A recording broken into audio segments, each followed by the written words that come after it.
Hello, everybody. Welcome. I'm so excited to be able to share this video with you. It is currently February 2023. However, the content you're about to see is from November 2019. That's right, several years ago.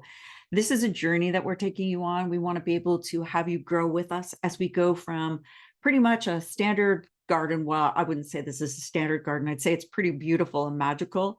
But then we start to grow food. And that happens in 2020. And we start growing food here in the city. And then we start growing food in the country. So we want to take you on this journey, and we don't want you to miss out any of the steps that we go on. So one of the things I want you to pay particular attention to is the green space that's beyond our fence, which is this beautiful 13 acres for the last 25 years that has always been up for sale, and it sells in 2020. And in that time frame, we go from a peaceful, calm backyard to chaos, construction, noise, shadows. And it's very hard for us to be able to capture these moments in the quiet that we were able to connect with you guys. So I wanted to take you on the journey anyways. We've tried to capture videos throughout the years so that you can actually sort of take this journey with us. We really look forward to being able to share all of this content with you. And here's the video. Hello and welcome to the November Garden Tour. The garden is located just outside of Toronto using the USDA hardiness zones. It's a zone 5 and Canadian it's 6A, B, or 7. So when I am looking at my garden right now in November, it's all about putting things away. So I wanted to just show you some of the things that I do to prepare for the winter. If I pull the camera away, you can see I still have some items here in the pots. They were looking vibrant really until the other day, and even as good as this morning. So it is 4 degrees right now, and it's going to go down to 1 degrees and -4 for the rest of the week. So I can't wait any longer. I've just got to get these things done. The reason that you're seeing these clay pots sitting here on the front steps is they are all about to go in the garage. And I put them in exactly the way that they are. I don't take any of these little hens and chicks out of them. I do let them dry out. And the reason I do that is if they were soaking wet and I put them in the garage with -4 to the -20 that we get here, it would crack the pots. So I want them to be as dry as possible. So I'm working like a busy beaver to try to get all of this done. Now, the other thing I do is I bring in all of my driftwood that I've collected through the years. It's not that it would get damaged in the wintertime from any of the snow, ice, and rain that we get here, but it would get damaged by snow shovels. So in order to protect it, I put that in the garage. I will make winter arrangements in all of these pots that you see here, and that's going to happen in the next couple of days once I get my supplies. Hiding away here in my garage are all my succulents. They've been here for 2 weeks. They're obviously suffering from a little bit of lack of sunlight. You can see how white that one is in the middle. That's an indication that it needs more sun. These are all going to be going to my dad's greenhouse. Some of them will come inside, and they are in a nice condition. They're not really suffering from any of the cold, which is good, but they can't stay like that or else they will all die. It'll just get too cold here in the garage, and they do need some sun to live. So that's a next step on my list of many to-dos. I will be coming and taking the beautiful blossoms off this hydrangea. It's a little lime hydrangea. You can see here from Proven Winners. I keep the tags on, mainly because as I'm waiting for the 2-year period of their guarantee to expire, I want to make sure that I have the pieces of paper with them. I could also keep it inside, but it's easier for me to just do it here. So I'll be doing a little trim because I will be using those beautiful blossom heads for arrangements. The arrangement that you see right in front of you, I will be deassembling that whole thing. The pot is made out of fiberglass, and I found when I left them out the first year, they did not like winter here. So I now keep them in my garage. This summer, I repainted them all black, so they look brand new, but they're actually quite fragile. So I'd like to get another year or two out of them if I can. So again, that will also go in the garage. This is the area where I had all of my tomato plants and a whole bunch of flowers. You can see I still have some lavender and I have some iris sitting in these pots. I am going to leave them as is. I don't know if they'll survive the winter, but it's getting too cold for me to try to disrupt the roots and try to plant them. So we're hoping that these big pots will work. And you can see here with all the tomato plants, I actually just stack up the plants or the containers as is. I have removed all of the succulents out of this area and it will stay like this for the winter. I thought I'd take you on a tour as well of the shed, of all the things that fit in here. I typically remove the plants from here, but it's so cold I'm trying to do this really quick. Here's the fountain. You can see it's sitting here with all of the different pots that I have here. Everything is put away. I have all of the feet up there on the top shelf in a container. Those are the feet that hold the pots off the deck. I do have some plants that I am overwintering here. Let me show you. I'm going to leave these mint plants here and right here as is. It started to snow already actually.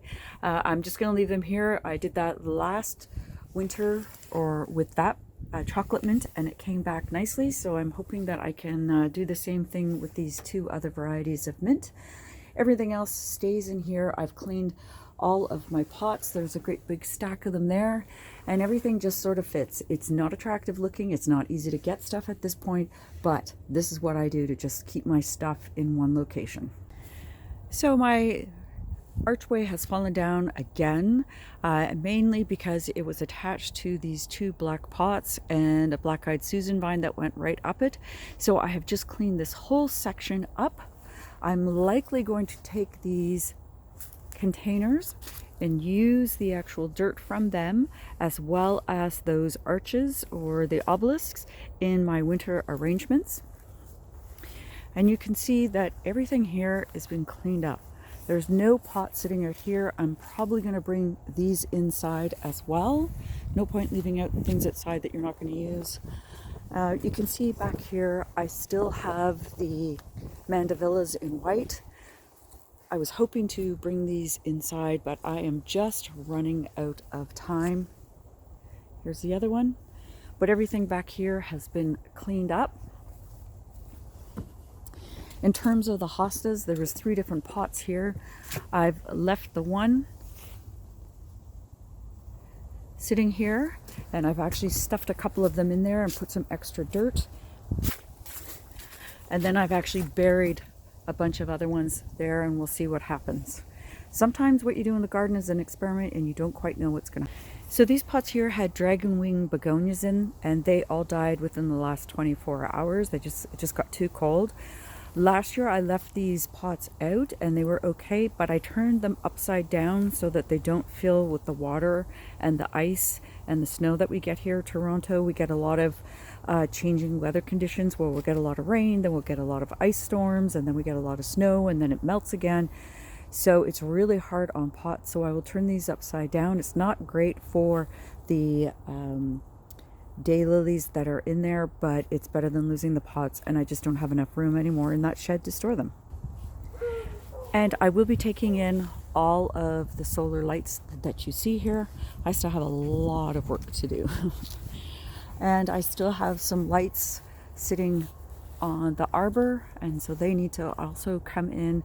I debated whether to leave them here, thinking that they might look fabulous all during the Christmas season, but I think what I'd rather do is have that set of lights set up again for next summer so I can use them in the evening instead of seeing if I would ever come out here in the winter and turn them on.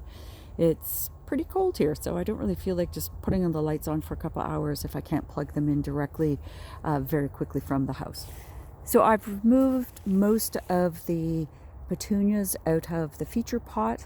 There are a bunch of pansies left and some daisies, and they look pretty good. And despite what everyone says about mandavillas not liking cold weather, they're still alive, and the flowers were blooming up until last night when we got the 4 degrees or -4. So I was going to pull the Gara out and experiment with it in the garden to see if it would overwinter. When I went to pull it out, the entire arrangement came out, and I usually leave that arrangement in for my winter arrangements to sit in. I really like the look of the grass, or not the grass, but the creeping jenny as it sort of flows in the wind all winter long. So I'm not going to do that experiment. You can see the pansies are looking pretty lovely, actually. Whatever this variety is that I bought at the beginning of the season, all of them have done particularly well. Look at the Gara, still spraying out, still blooming, very pretty. Look at that. And here's some more of the creeping jenny on that pot. And then over here,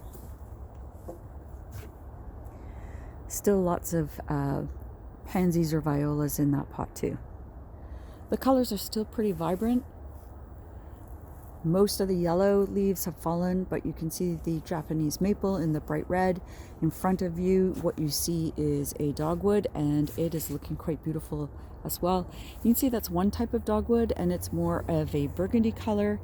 And when I take you over to this dogwood, it's more of a reddish rust color.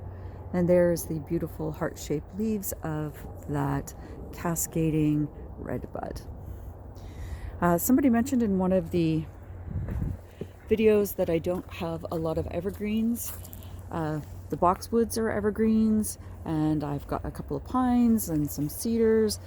So there is a fair bit of evergreens. They're just really small because my yard does not like to grow too many evergreens because we have a clay soil, so they have to acclimatize. Anything that's really big that goes in here just doesn't live. But if I plant it small, it does a good job of accommodating and working to the soil conditions. I know some of the gardeners, they come and they remove all of their hosta leaves at this point. I usually wait. We will usually get at least 1 or 2 warm days here in November where it will go up to about 10 to 12 degrees after a couple of cold days. And that's enough to just kill everything back, and I can come with the rake and do it very, very quickly instead of having to take the clippers and just clip each one of these. I'll also be coming to these incredible hydrangeas and just cutting the flowers off, not for any type of arrangement, but just so that they don't get damaged here in the wintertime, that the wind and the rain and that ice just doesn't snap the branches where I don't want them to snap. I do take all my hose attachments in, so sprinklers, this beautiful wand from Gardenia, that will all sit inside the shed. The hose itself, though, does remain outside. We just tidy it up and we disconnect it from the supply source and make sure that there's no water inside the hose, and it just stays outside all winter long. So this area of the deck has now been cleaned up. You can see that there are still some mandavillas sitting out here. I was going to try to bring them inside, but I think I'm just running out of time. So we will see what happens in the next half hour. This is the area where my beautiful fountain was. And the herb tower is still outside because it's still doing okay. Look at that. There's still even flowers blooming at the back here. I'm just going to clip those off and we'll put those in a salad tonight because it is going to, as I mentioned, snow and get colder for the next couple of days, and I do not think that those nasturtiums will survive. We've bought a new cover for our barbecue, first time ever, so we'll see if it lasts longer. And that's really about it for the tour. Next steps that I will be doing, getting ready for winter, is obviously raking leaves, doing some more cleanup, but also getting all of my winter arrangements ready. Investing in winter arrangements is such a good idea because they last for me for November, December, January, February, March, into April. So I get 6 months worth of value out of the money that I spend on my winter arrangements. So I highly recommend that you think about that because it really does extend the joy that you get from your garden all winter long. All right, so thanks very much for watching. If you liked the video, give it a thumbs up. It's a speedy tour this month because it is just about garden cleanup. Take care. Be sure to hit that subscribe button and follow along. We'd love to have you for this wonderful journey as we adventure into homesteading and all different things that have to do with the beauty of food and nature and how it all comes together to build a beautiful, fulfilling life. Take care, everyone.